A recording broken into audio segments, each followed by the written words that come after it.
Here we are at the Palm Harbor Museum in the it's the children's room, and we have now made it the room where we have on exhibit some beautiful panels that bring the history of Faith Mission Children's Home to light for our community. And we hope that the exhibit will just be here for years and years to come. It was our great good fortune to have this meetup today, and we are very grateful to Betty Bredemeyer Huffman, who is here, coming from out of state. And Betty is the daughter of Margaret Markert Bredemeyer and the daughter of August Bredemeyer. And we'll get into some of the reason why that's important in just a moment. We also have with us Helen Hodges Fuller, who grew up at Faith Mission, and also her close cohort, Arthur Pete Stokes. And for today, it's okay to call you Art, and that's his Art. And Helen? And he's Pete to you, so it's fine if you call him Pete.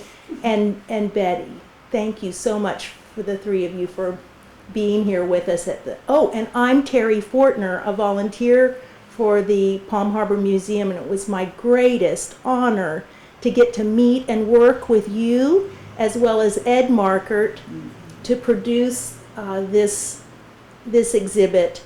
And you have brought things to us, and without you, each one of you, we could not have had this wonderful culmination. So welcome and thank you for visiting with us today. There are many miracle stories associated with the Faith Mission Children's Home. And it does seem miraculous to me that we have this opportunity to meet with you today. So Betty, I wanted to start with you perhaps because your mother, Margaret, was one of the founders of Faith Mission. I'm going to pass this over, and could you tell us a little bit about your mother, please? Sure. Well, I remember my mother telling about her nursing. She was the nurse of the babies when they first started in Crystal Beach. And she took a correspondence course and got her nursing degree, and so she is in the video with the white uniform and the white cap. That's Margaret. And she worked with them, with her parents and with Irene when they first began and until she married. And then we would just come back and visit when we lived in Chicago, and then we moved back to Florida, and then my father took over in place. Irene couldn't manage everything alone anymore, so he came over, and he and my mother took over the work, and it then became a retirement community. So that was one of the most fascinating things to find out, is that once the children's home was in fact closed down, and that's a story that our exhibit helps to explain, that the work and all the investment that people had made in it continued on to provide a place of respite for visitors who needed a place to live, elder people who needed a place to live. And your father was the founding minister for the Crystal Beach Community Church. right, And so your family came to live in Crystal Beach in about what year? 1957. Very good. And by that time, you were at an age where, did you get to meet, is that when you met Helen and Art? Oh, we knew them all the years we knew them all the years we came down to visit too. And and then after we moved down, we were together more often. Very nice.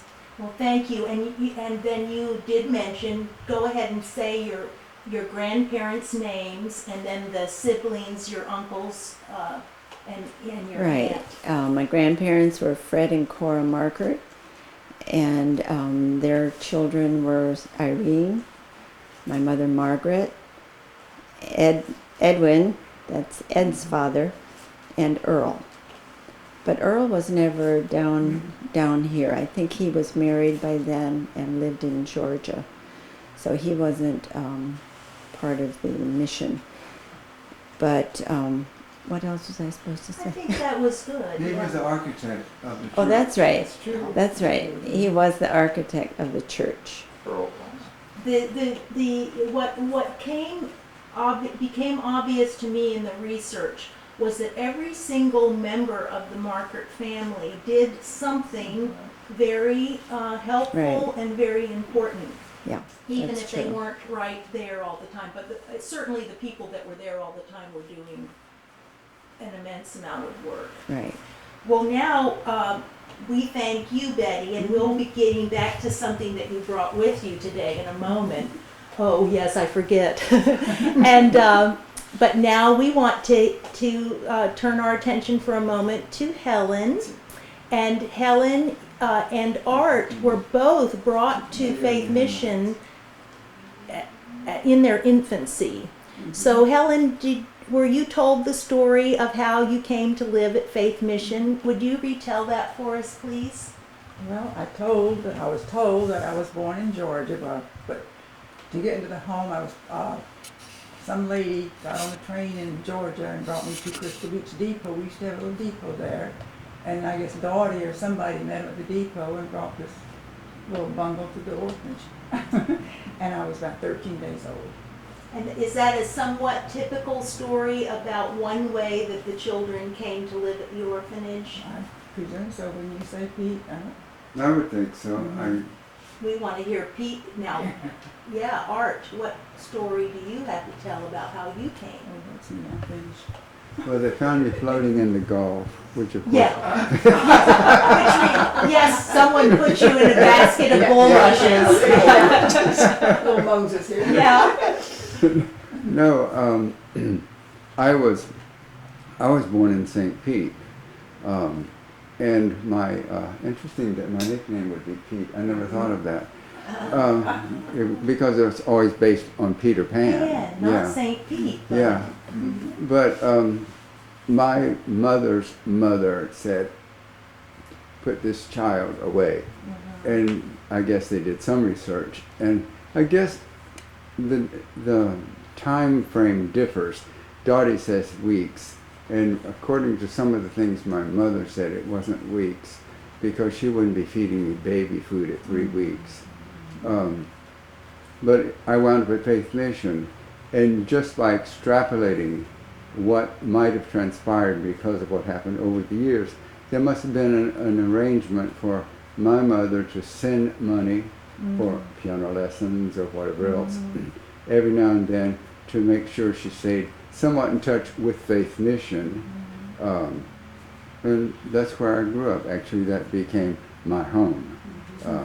And even when I went to live with my mother and her new husband, stepfather, cool man,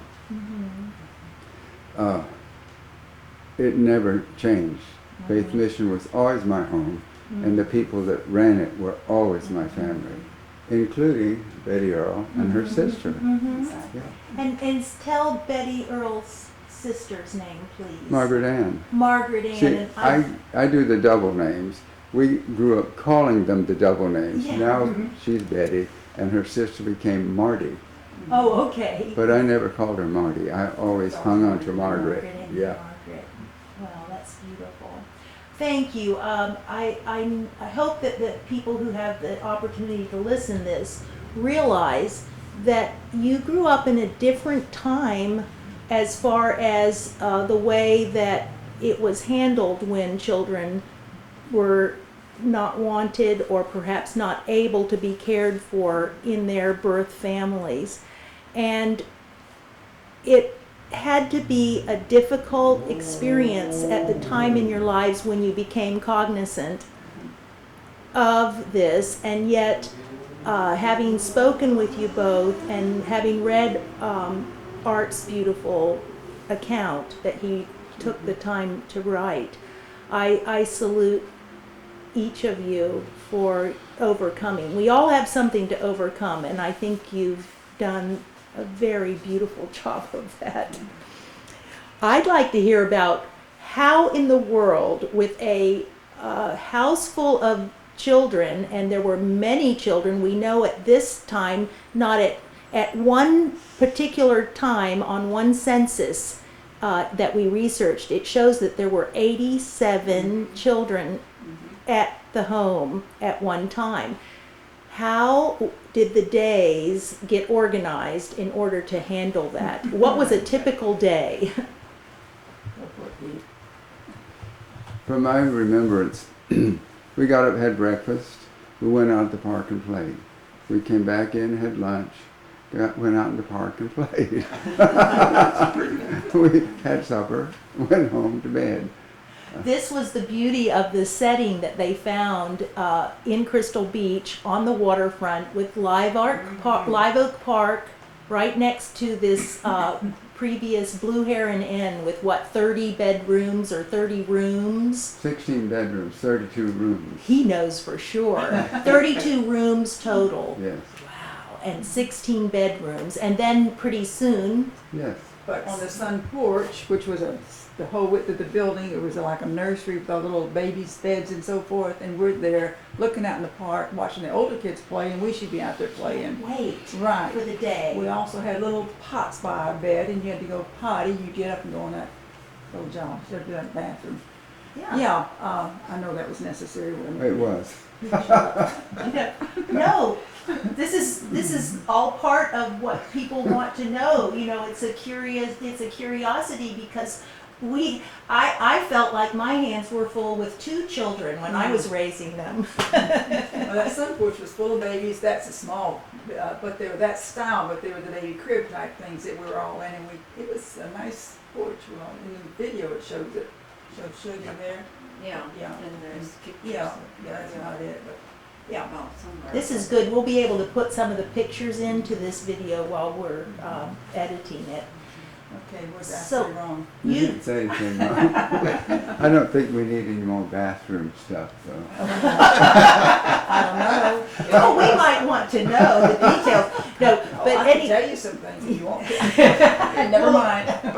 well, how do you remember who was doing the laundry? Who was taking care of the mending? Who was doing the cooking? Well, I can tell you, I did a lot of laundry. I did a lot of mangling the boys' shirts, and I did a lot of cooking. I remember carrying to make starch at the meat. Get that out of my face. You brothers and sisters behave. I should have sat between you. At the main building, Asked would make a big bucket of starch and all this bit, and I'd put on a little red wagon, a wheelbarrow, and that boiling starch, wheel it across the park to go to where your mom and dad lived at that parsonage over there. We had our washing machine and so forth, and we would starch the clothes there, hanging out in the line if it was a pretty day, or if the old man next door was not burning trash. If he was, Aunt Esther introduced herself to him. Okay, enough said. Yes, I heard about Yeah, right. the formidable Aunt Yeah. Esther, But as that's Clark called her. that's part of the laundry business and so forth. There are other stories. What do You want? know, yes, it does sound like you were intimately involved with helping to do the laundry. So the children when you lived there, We all had our chores to do. you did, and I know Pete or Art, you were given the job of helping with the maintenance and the outdoor work. Basically, I took care of the lawns, It's a big job. and I started at about age 12. There were acres of it. It took 6 days a week to do it. Wow. We're all in stunned silence just to think of it. I couldn't believe it. We had lawnmowers, but here I was, a Push lawnmowers. 12-year-old. Push lawnmowers. Well, there was a push lawnmower, but we actually had an electric and a gasoline. Ooh, But they that's wouldn't trust me the way they wouldn't trust me with the fishing poles, not poles, rod and reel. So I fished with a pole, and I thought, I don't understand this. Why do I have to? Anyway, they started me off with what we call a Joy Boy. It's one of those swing blades. I think that's what they were called. And I couldn't even get the church done in a week. Can I feel your muscles? Yeah. Oh, he's got muscles. Yeah, that's where they came from. But eventually they let me, seeing that I wasn't going to get it done, they put me first on the electric, which cut better than the gasoline, and then the gasoline. But it was an endless job. And there was more than one building too. Oh, yes. You know, it wasn't all just the hotel. Oh, It no. was- I did the church, I did Papa's Cottage, Daughter's Cottage, the inn, and the camp. That's Papa's Cottage, Daughter's Cottage, the inn, and the camp. and the camp, which was a large It was. facility. But there wouldn't have been too many sand spurs left in the cut because as a form of being disciplined, we had to pull sand spurs, and I pulled a lot. Does that say something about this little twinkle I see in your eye? Were you slightly mischievous at times? I was bad. Aw, never. She was just naughty. Oh. Remember, well, let's talk about a minute about the part that music played at Faith Mission. So maybe Betty, you would tell us about your mother and her sister and your grandfather and your grandmother's talent with instruments. and Yeah, they music. all played an instrument, and my grandmother played the mandolin and the violin. My mother played the violin, and Irene played the piano and cello, and Ed played the violin. I don't know if anybody played a brass instrument. But anyhow, my grandfather knew all these instruments, and they taught the children until they had an orchestra, and so that they had a lot of instruments. Well, they became renowned in our county for their children's orchestra. And it's my understanding they would have Sunday afternoon concerts. And little programs where And- we did recitations as well as the music. I'm a purple pansy, nodding to and fro, smiling to the boys and girls as off to school they go. Very much done. Yeah. That's what you Which would be very, very adorable when this little child gets up and recites She's all this. dressed up like a little purple pansy. That's okay. And Art, when did you what's your first memory of discovering music? Because I do understand, I've heard Helen play, and she can play beautifully, but I understand this became your career in life. This is your Basically. passion. You heard him play when you were at the house. I was standing in line for lunch. We stood from the living room into the double doors that led into the dining room. And we stood in line according to our age groups. And I was in the Invoice group. That meant the youth center. The Inn, The the Inn. INN, Yeah. yes. And Dottie came through and she said, "Does anyone want to learn to play the piano?" Well, I bounced up and down and said, me. Because I was feeling that those of us who are my age were missing out, because all the older kids got to play instruments, got to put on pageants, got to do all this other stuff. And by the time I came along, it was like passé, meaning that I think somebody got tired of doing it. It was a lot of work for the adults So- as well, I'm sure. So Dottie signed about 3 or 4 of us up for lessons. Dottie was my first teacher. We're talking about Irene. Our nickname was Dottie for her because Jane Ann called her that. She couldn't say daughter, which is what we called her until Jane Ann came along. And she was the last child. So the rest of us picked it up and always called her Dottie from that point on. She was my first piano teacher. Then she took to bed with heart condition. I don't know what it was, but it lasted a while. So they found other teachers for her. So I studied from age 9. There was a skip because I had a teacher who swore in my lesson. He said, "Damn." And I ratted on him, and he was a good teacher. And so I didn't have any lessons for a while. Then I studied with Mrs. Goss in Dunedin. Dunedin people will remember her. She was a violinist and a pianist, and she took on lots of students in the area.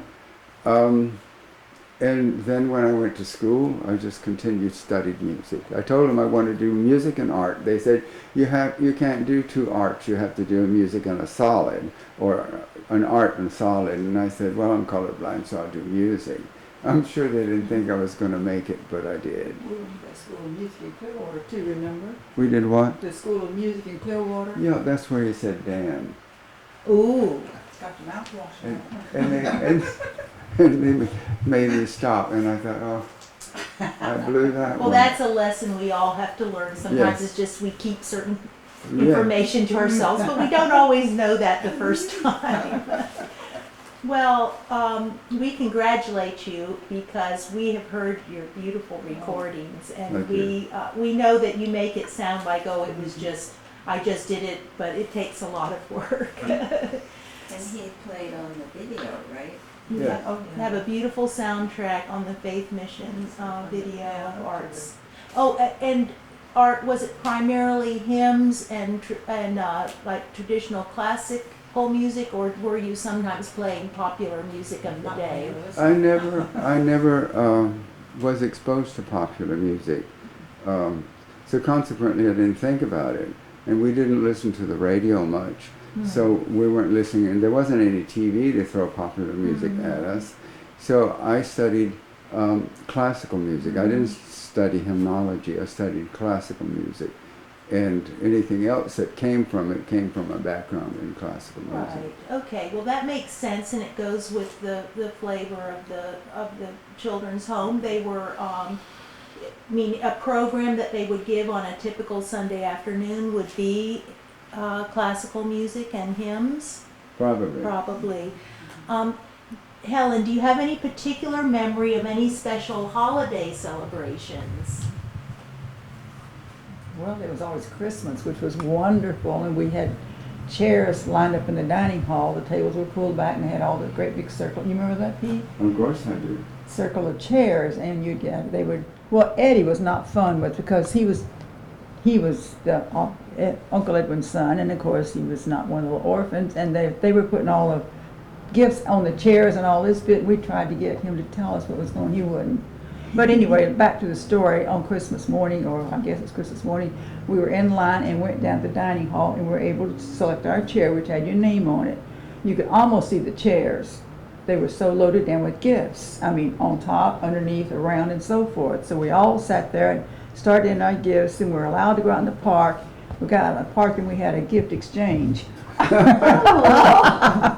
We really did, you That's know. I like fun. that, you know, and so That's- we had big Christmases. We really So did. Christmas was definitely a big holiday. It was, and then there was Easter. If we can go to that, and remember the Easter baskets? You wouldn't, because you didn't get one. I do remember Do the you? Easter baskets. Some yeah. organization would make Easter baskets out of oatmeal boxes. And you know, they would cut them in half and wrap them around with the crepe paper, crepe and paper, make make crepe ruffles, and little handles. Beautiful. Oh, they That were look like- wonderful. they It's look on like that video that flowers. we can't find. And they'd have them lined up on the porch, and then we'd walk out there and pick up our basket and then run out in the park and start eating all our goodies. They were beautiful baskets. And I have to say, one year, Mm-hmm. the surprise was that in every Easter basket was a brand new candy, M&Ms. Every basket had tons of M&Ms in it. And from that day to this, that's been like one of the favorite candies. And you remember when it all started. Oh. Those baskets were beautiful. Oh, how sweet. Well, I am wondering, with so many children and adults, because there were many adults living there, was there ever a birthday celebration, or would have that just been too much to, oh, he has a memory, I can tell. My earliest remembrance of a birthday it was my birthday. I don't know if they sang to me or what, but I was given a large sugar cookie with a candle in it. And I don't know, remember blowing the candle out, but I think the thing I wasn't really happy about is I had to share it. We had to break it in half, and I had to have the cookie away to somebody else's birthday was somewhere in the same vicinity. You were a child after all. I don't blame you. We want the whole entire cookie to ourselves. And they had the cupcakes.